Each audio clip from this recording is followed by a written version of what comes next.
ভাই আসসালামু আলাইকুম। ওয়ালাইকুম সালাম রাহমাতুল্লাহি ওয়া বারাকাতুহু। কোথায় গেছিলেন? এ শালি বাড়ছে না। সার কিনলেন? হ্যাঁ, হ্যাঁ। ভ্যান থেকে দাঁড় করালাম আপনাকে, আর আপনি এই সাইকেল নিয়ে আসছেন, মানে সার কিনে ভ্যানে উঠাই দিয়েছেন। হ্যাঁ, ভ্যানে কয় উঠাইছি। বস্তা নিছেন? 6টা। 6 বস্তা হ্যাঁ, নিছেন। 6টা। দাম কত করে? বেশি নিছে দাম? দাম কত ধরলো? দি মেমো বাই করেন, মেমো দিছে?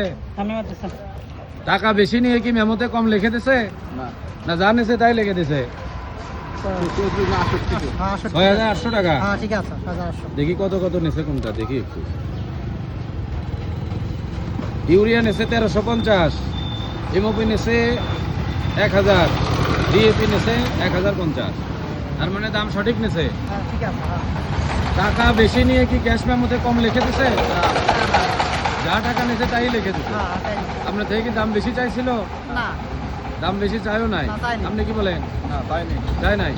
তার মানে কি সঠিক দামে সার পাওয়া যাচ্ছে, কোনো অসুবিধা নাই? না। ঠিক আছে। কি লাগাবেন, আলু না সরিষা? সরষে আলু উতরাই। দুইটাই লাগাবেন। আর সাথ লাগবে। কত বিঘা জমি আপনার? 5 বিঘা।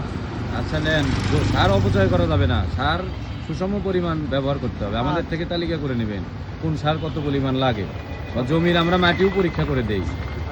মাটি পরীক্ষা করে দেখতে হবে যে কি সার কি পরিমাণ লাগবে, তারপরে আপনি ওই অনুপাতে দিবেন, তাহলে অপচয় হবে না। ঠিক আপনি আছে। যদি বেশি অপচয় করেন আরেকজনের ওইটা কমে যাবে, বুঝতে পারছেন? তাহলে খেতেও আপনার ভালো হবে। অতিরিক্ত মানেই তো খারাপ। বেশি তো খারাপ।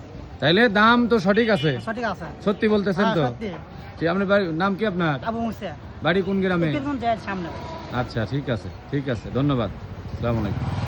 বাস। সালাম আলাইকুম।